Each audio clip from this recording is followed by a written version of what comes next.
This house on Key West's Whitehead Street was home to Ernest Hemingway during the 1930s. Joe Benjamin guides tour through the house. Ernest Hemingway arrived in town at age 31 and bought this property for $8,000. It's a lot of money in 1931, I think. At the time, the U.S. was suffering through the Great Depression, an economic crisis that hit Key West hard.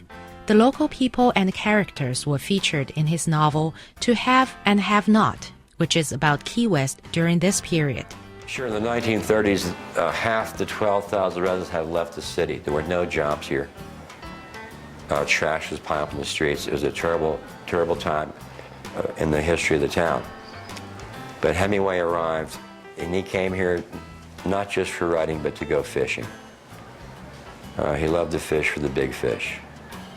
And that's the two primary reasons he arrived in Key West. Hemingway's personal touches can be found throughout the house. A model of his prized fishing boat, Pillar, is displayed prominently in the living room. His many fishing trips often ended in the kitchen Hemingway's wife Pauline had specially built for him. Hunting was one of Hemingway's other passions. But Benjamin explains not all of the trophies on the wall were his prey. Brewster Chamberlain, a Hemingway expert at the Key West Museum of Art and History, says many of Hemingway's most famous works were conceived in the writer's studio. He wrote a great deal here. He wrote the bullfighting book, Death in the Afternoon.